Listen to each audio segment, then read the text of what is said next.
ಸ್ನೇಹಿತರೆ ಎಲ್ಲರಿಗೂ ಜೈ ಭೀಮ್. ಮೊದಲನೇದಾಗಿ ನಾನು 2023 ಇಸ್ವಿನಲ್ಲಿ ಮಾನ್ಯ ಸನ್ಮಾನ್ಯ ಶ್ರೀ ಸಿದ್ದರಾಮಯ್ಯ ಸಾಹೇಬ್ರಿಗೆ ನಾವು ಮನವಿ ಕೊಟ್ಟಾಗ ಸಿದ್ದರಾಮಯ್ಯ ಸಾಹೇಬ್ರು ಒಳ್ಳೆ ವಿಚಾರ ತಗೊಂಡ್ಬಂದಿದ್ದೀರಾ ಅಂತ ಹೇಳಿದ್ರು. ಸಿದ್ದರಾಮಯ್ಯ ಸಾಹೇಬ್ರು ಒಳ್ಳೆ ವಿಚಾರ ಇದುವರೆಗೂ ಯಾರು ಕೇಳಿಲ್ಲ, ನೀವು ಕೇಳ್ತಾ ಇದ್ದೀರಾ, ಒಳ್ಳೆ ವಿಚಾರ ನಾನು ಇರ್ತೀನಿ ಅಂತ ಹೇಳಿದ್ರು. ಹಾಗಾಗಿ ನಾವು ಮತ್ತೆ ಸುಮಾರು ಒಂದು 4-5 ಸರಿ ಸಾಹೇಬ್ರಿಗೆ ಮನವಿ ಕೊಟ್ಟಿ ಮತ್ತೆ ಎಚ್ ಸಿ ಮಾದೇವಪ್ಪ ಸಾಹೇಬ್ರೆಲ್ಲ ಅದಕ್ಕೆಲ್ಲ ಸ್ಪಂದಿಸಿದ್ರು. ಆ ನಿಟ್ಟಿನಲ್ಲಿ ನಾವು ಒಂದು ಕಾಲ್ನಡಿಗೆ ಜಾಗೃತ ಮುಖಾಂತರ ಮತ್ತೆ ಒಂದು ಎಲ್ಲಾ ಜಿಲ್ಲೆಗಳಲ್ಲಿ ಇದೊಂದು ಹೋರಾಟ ಯಶಸ್ಸಾಗ್ಬೇಕಂದ್ರೆ ಏನ್ ಮಾಡೋದಪ್ಪ ಅಂತ ಯೋಚನೆ ಮಾಡ್ತದ್ದೆ. ಆಗ ನನಗೆ ನೆನಪು ಬಂದಿದ್ದು ಬೀದರ್ ಜಿಲ್ಲೆ ಯಾಕಪ್ಪ ಅಂದ್ರೆ ಬೀದರ್ ಜಿಲ್ಲೆ ಬಂದು ಯಾರು ಹುಟ್ಟಿದ ಸ್ಥಳ ಗೊತ್ತಾ? ಬಸವಣ್ಣ ಓಡಾಡಿದಂತ ನಾಡು.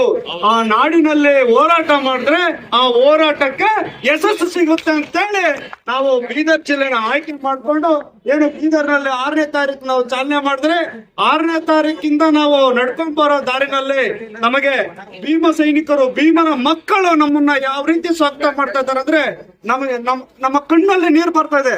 ಯಾಕಂದ್ರೆ ಬಾಬಾ ಸಾಹೇಬ್ ಅಂಬೇಡ್ಕರ್ ಅವರು ಇಂಥ ಒಂದು ಮಕ್ಕಳನ್ನು ಇವರು ಇದ್ದಾರ ಅನ್ನೋದು ನಮ್ಗೆ ಮನಸ್ಸಿಗೆ ಒಂದು ನೋವಾಯ್ತು. ನನ್ನ ಕಣ್ಣಲ್ಲಿ ನೀರು ಕೂಡ ಬಂತಣ. ತುಂಬಾ ನಾನು ನೋವು ಪಟ್ಟೆ. ಯಾಕಂದ್ರೆ ಬಾಬಾ ಸಾಹೇಬ್ ಅಂಬೇಡ್ಕರ್ ಅವರು ಈ ತರ ಪ್ರಾಣನೇ ಬಿಡ್ತಾರ ಅನ್ನೋದು ನಮ್ಗೆ ಮನಸ್ಸು ತುಂಬಾ ನೋವಾಯ್ತು. ಆಗ ಒಂದು ಕಡೆ ನೋಡಿದ್ರೆ ಕಣ್ಣಲ್ಲಿ ನೀರು, ಮತ್ತೊಂದು ಕಡೆ ನೋಡಿದ್ರೆ ಒಂದು ಸಂತೋಷ. ಯಾಕಂದ್ರೆ ಇದು ಬಾಬಾ ಸಾಹೇಬ್ ಅಂಬೇಡ್ಕರ್ ನನ್ನ ಫ್ಯಾಮಿಲಿ, ನನ್ನ ಜನಾಂಗದವರು, ನನ್ನ ಸಮುದಾಯದವರು, ನನ್ನ ಕುಟುಂಬ ಅಂತೇಳಿ ಎಲ್ಲ ಸ್ವಾಗತ ಮಾಡ್ತಾ ಇದ್ರು. ಇವತ್ತು ನಾವು ಇಲ್ಲಿ ಹುಮನಾಬಾದ್ ಬಂದಾಗ ಅಣ್ಣವರೆಲ್ಲ ಬಂದು ನಮ್ಮ ಅಣ್ಣ ತಮ್ಮಂದ್ರು ಬಂದಿದ್ದಾರೆ ಕರ್ಕೊಂಬರ್ರಿ ಅಂತೇಳಿ ಅಲ್ಲಿಂದ ನಮ್ಮನ್ನ ಕರ್ಕೊಂಬಂದಿ ಬಾಬಾ ಸಾಹೇಬ್ರಿಗೆ ಒಂದು ಪುಷ್ಪ ನಮನ ಮಾಡಿಸಿ ನಮ್ಗೆ ಮಾತಾಡ್ಲಿಕ್ಕೆ ಅವಕಾಶ ಕೊಟ್ಟಿ ಅಣ್ಣವ್ರು ಮಾತಾಡಿದ್ರು, ಸಿದ್ದರಾಮಯ್ಯ ಸಾಹೇಬ್ರು ಮಾಡ್ತಾರೆ ಅಂತ. ಅದು ನನಗೆ 100% ನನಗೆ ನಂಬಿಕೆ ಇದೆ. ಸಿದ್ದರಾಮಯ್ಯ ಸಾಹೇಬ್ರು 200 ಮೀಟರ್ ಅಂಬೇಡ್ಕರ್ ಸ್ಟ್ಯಾಚ್ಯೂನ ಕರ್ನಾಟಕದಲ್ಲಿ ಮಾಡ್ತಾರೆ. ಅದು ನಮಗೆ ಸಂಪೂರ್ಣವಾಗಿ ನಂಬಿಕೆ 100% ನಮ್ಗೆ ನಂಬಿಕೆ ಇದೆ. ನಾವು ಕೇಳ್ತಾ ಇರೋದು ಬಾಬಾ ಸಾಹೇಬ್ ಅಂಬೇಡ್ಕರ್ ವಿಶ್ವ ಮಾನವನಿಗೆ ವಿಶ್ವ ಮಟ್ಟದಲ್ಲಿ ನಾವು ಕಾಣ್ಬೇಕಾ ಬೇಡವಣ? ವಿಶ್ವ ಮಟ್ಟದಲ್ಲೇ ನಾವು ಕಾಣ್ಬೇಕು. ಹಂಗಾಗಿ ಯಾಕಪ್ಪ 200 ಮೀಟರ್ ಅಂತ ಕೇಳ್ತಾವ್ರೆ, 200 ಅಡಿನ 200 ಮೀಟರ್ ಅಂತ ಕೇಳಿದ್ರು. ಸ್ವಲ್ಪ ಜನ ನಗಿದ್ರು. ಆದ್ರೆ ನಾನು ಒಂದ್ ಹೇಳ್ತೀನಿ, ಯಾರಿಗೂ ನಾವು ಉದ್ದೇಶ ಮಾಡ್ತಾ ಇಲ್ಲ. ಸರ್ದಾರ್ ವಲ್ಲಭಾಯ್ ಪಟೇಲ್ ಸಾಹೇಬ್ರ ಒಂದು ಗುಜರಾತ್ ಅಲ್ಲಿ 182 ಮೀಟರ್ಗಳ ಎತ್ತರದ, ಹಂಗಂದ್ರೆ 597 ಅಡಿಗಳ ಎತ್ತರದ ಒಂದು ಬೃಹತ್ ಆದ ಒಂದು ಪುತ್ಥಳಿ ಇದೆ. ನಮ್ಗೆ ಅದ್ರಲ್ಲೇನು ಏನು ಬೇಸರ ಇಲ್ಲ. ನಾವ್ ಕೇಳ್ತಾ ಇರೋದೇನಪ್ಪ ಅಂದ್ರೆ 200 ಮೀಟರ್ ಅಂದ್ರೆ 656 ಅಡಿಗಳ ಎತ್ತರದ ಒಂದು ಬಾಬಾ ಸಾಹೇಬ್ ಅಂಬೇಡ್ಕರ್ ಅವರ ಪುತ್ಥಳಿ ಬೇಕು ಅಂತ ಹೇಳಿ. ಯಾಕೆ ಅಂದ್ರೆ ಭಾರತ ಅಂದ್ರೆ ಅಂಬೇಡ್ಕರ್ ಅಂದ್ರೆ ಭಾರತ. ಯಾಕಂದ್ರೆ ಬಾಬಾ ಸಾಹೇಬ್ ಅಂಬೇಡ್ಕರ್ ಅವರು ಈ ದೇಶದ ಪ್ರಪ್ರಥಮ ಪ್ರಜೆ ಅಂದ್ರೆ ಅದು ಬಾಬಾ ಸಾಹೇಬ್ ಅಂಬೇಡ್ಕರ್. ಇಂಡಿಯಾ ಅಂದ್ರೆ ಡಾಕ್ಟರ್ ಬಿ ಆರ್ ಅಂಬೇಡ್ಕರ್ ಅಂದ್ರೆ ಇಂಡಿಯಾ.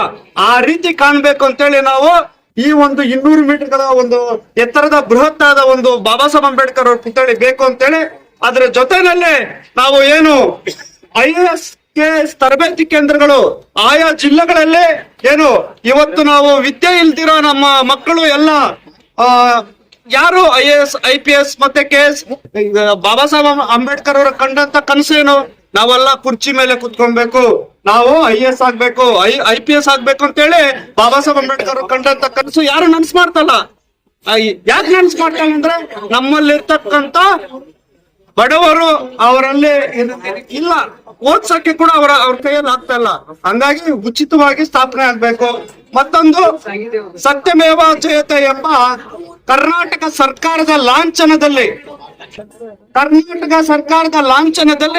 ಸತ್ಯಮೇವ ಜಯತ ಸಂಸ್ಕೃತಿ ಭಾಷೆ ಅದನ್ನು ಲಿಪಿಗಳು ಹಿಂದಿ ವಾಕ್ಯ, ಆ ವಾಕ್ಯವನ್ನು ಕನ್ನಡದಲ್ಲಿ ಬದಲಾವಣೆ ಮಾಡಬೇಕು. ಮತ್ತೆ ಆಯಾ ಎಲ್ಲಾ ಗ್ರಾಮಗಳಿಗೆ ವಿಶೇಷವಾಗಿ ಸ್ಮಶಾನಕ್ಕಾಗಿ 2 ಎಕರೆ ಜಮೀನನ್ನು ಮೀಸಲಿಡಬೇಕು ಅನ್ನೋದು ಈ ಒಂದು ಒತ್ತಾಯ.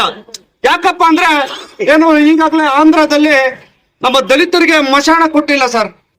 ಸ್ಮಶಾನ ಕೊಟ್ಟಿಲ್ಲ. ಮಣ್ಣು ಮಾಡೋ ಟೈಮಲ್ಲಿ ಆ ಶವವನ್ನ ಎತ್ತಿ ಹಾಕಿ ಮುಚ್ಚಿದ್ರು.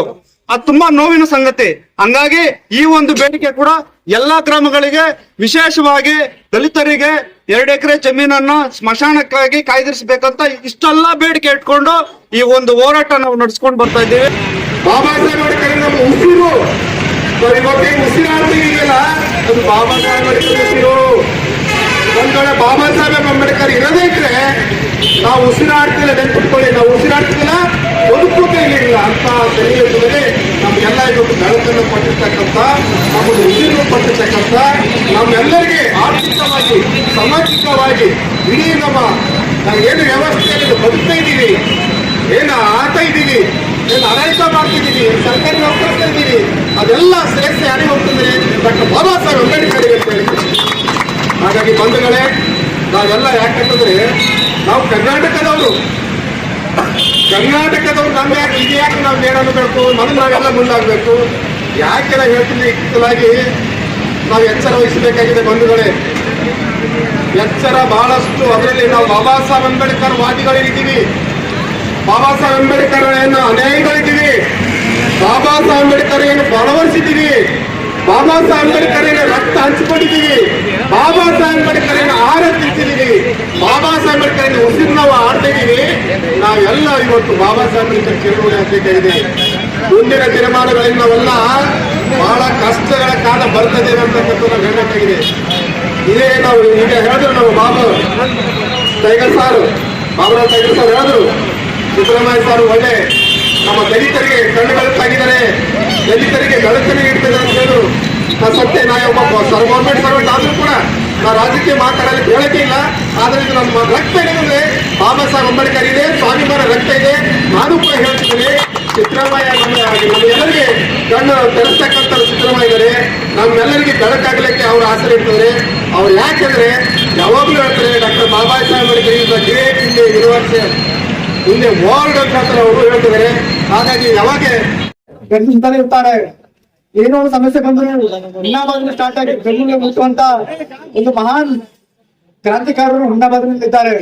ಆದ್ರೆ ಈ ಒಂದು ಪ್ರತಿಮೆಯ ಒಂದು ಕಿಚ್ಚನ್ನು ಹುಟ್ಟಿರುವಂತ ಮುರುಗೇಶ್ ಅವರಿಗೆ ನಾವು ಮೊತ್ತ ಬಂದ್ರೆ ಯಾಕಂದ್ರ ಮತ್ತೊಂದು ಈ ಕಾರ್ಯಕ್ರಮ ಮಾಡ್ಬೇಕಾದ್ರೆ ಅಷ್ಟು ಈಜಿ ಅಲ್ಲ. ನಾವು ಹುಮ್ನಾಬಾದ್ ಏನದ ಅಂದ್ರೆ ಸುತ್ತ ಹಾಕ್ಲಕ್ಕಾಗಲ್ಲ. ಅವ್ರು ಬೀದರ್ಲಿಂದ ಏನದ ಅಂದ್ರೆ ಬೆಂಗಳೂರುವರೆಗೆ ಏನದ ಫ್ರೀಡಮ್ ಪಾರ್ಕ್ ತಗ ಏನು ಮಾಡ್ತಾ ಇದ್ದಾರೆ. ಅದು ನಮ್ಗೆ ಏನದ ಅಂದ್ರೆ ತುಂಬ ಹೆಮ್ಮೆ ವಿಷಯ ಇದೆ. ಅದಕ್ಕೆ ನಾವು ಏನೋ ಅಲ್ಲಿಗೆ ನಡೀತಾ ಇದ್ರಿ. ನಮ್ಮ ಹುಮ್ನಾಬಾದ್ ತಾಲೂಕಲ್ಲಿದ್ದು ನಮಗೇನು ಎಲ್ಲ ನಿಮ್ಮ ಸಮಿತಿಯವರಿಗೆ ಇವತ್ತಿನ ಇಲ್ಲೇ ವಾಸ್ತು ಅದೇ, ತಮಗೇನು ಏನದ ಅಂದ್ರೆ ತೊಂದರೆ ಆಗಲ್ದಂಗ ನಾವೆಲ್ಲ ನಮ್ಮ ತಾಲೂಕಾ ಅಧ್ಯಕ್ಷರು ಮತ್ತು ಎಲ್ಲ ನಮ್ಮ ಸಮಾಜದ ಮುಖಂಡರು ತಮಗೆಲ್ಲ ವ್ಯವಸ್ಥೆ ಮಾಡಿ ತಮಗೆ ನಾಳೆ ಬೆಳಗ್ಗೆ ತಾವು ಯಾವಾಗ ಹೋಗ್ತಾ ಇದ್ರಿ, ನಿಮ್ಗೆ ಏನದ ಅಂದ್ರೆ ಮತ್ತೆ ನಾವು ಚಾಲನೆ ಕೊಟ್ಟು ಅಂತೇಳಿ 2 ಮಾತು 100 ಕೋಟಿ ಅನುದಾನ ಗೊತ್ತು ನಮಗೆ, ಅನುದಾನ ಕೊಟ್ಟಿದೆ. ಈ ಹೋರಾಟ ಯಶಸ್ವಿ ಆಗಲಿ.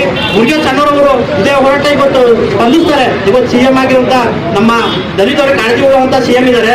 ಅವ್ರು ಇವತ್ತು ನಿಮ್ಮ ಪಾದಯಾತ್ರೆಗೆ ಸ್ಪಂದಿಸಿ ನಿಮ್ಮ ಬೇಡಿಕೆಯನ್ನು ಈಡೇರಿಸ್ತಾರೆ. ಇವತ್ತು 200 ಮೀಟರ್ ಎತ್ತರದ ಭವ್ಯವಾದ ಮೂರ್ತಿಯನ್ನು ನಿರ್ಮಾಣ ಮಾಡುವಂತ ಕನಸು ಈ ಕರ್ನಾಟಕದಲ್ಲಿ ಆಗ್ಬೇಕು. ಇವತ್ತಿಲ್ಲೇ ನಮ್ಮ ನೆರೆ ರಾಜ್ಯ ಆಗಿರುವಂತಹ ತೆಲಂಗಾಣ ಮತ್ತೆ ಆಂಧ್ರದಲ್ಲಿ ದೊಡ್ಡ ಮೂರ್ತಿ ಇದೆ. ಅದೇ ರೀತಿ ನಮ್ಮ ಕರ್ನಾಟಕದಲ್ಲಿ ಆಗ್ಬೇಕಂತ ಹೇಳಿ ಇವತ್ತು ನಮ್ಮ ದಲಿತ ಸಂಘರ್ಷ ಸಮಿತಿ ಅಂಬೇಡ್ಕರ್ವಾದ ತಾಲೂಕಾ ಸಂಚಾಲಕರಾಗಿ ಇವತ್ತು ಅವರಿಗೆ ನಮ್ಮ ಸಂಘಟನೆಯಿಂದ ಸಂಪೂರ್ಣವಾದ ಬೆಂಬಲ ಇದೆ. ಮುಂದಿನ ದಿನಗಳಲ್ಲಿ 40 ದಿನಗಳ ಈ ಹೋರಾಟದಲ್ಲಿ ನಾವು ಮುಂದೆ ಬೆಂಗಳೂರಲ್ಲಿ ಭಾಗಿಯಾಗಿ ಈ ಹೋರಾಟಕ್ಕೆ ಸ್ಪಂದಿಸುವ coat pant, sherwani, suiting, shirting, sari, dress material ಹಾಗೂ ಮದುವೆ ಸಮಾರಂಭಗಳ ಎಲ್ಲಾ ತರಹದ ಬಟ್ಟೆಗಳು ಹೋಲ್ಸೇಲ್ ದರದಲ್ಲಿ ಲಭ್ಯ. ಹಾಗಿದ್ರೆ ಎಂದೇ ಭೇಟಿ ನೀಡಿ ಆರ್ಕೆ ಫ್ಯಾಷನ್ ಕಲೆಕ್ಷನ್, ಬಸ್ ನಿಲ್ದಾಣ ಎದುರುಗಡೆ, ಹುಮ್ನಾಬಾದ್. ಹೆಚ್ಚಿನ ಮಾಹಿತಿಗಾಗಿ ಸಂಪರ್ಕಿಸಿ 8660601957.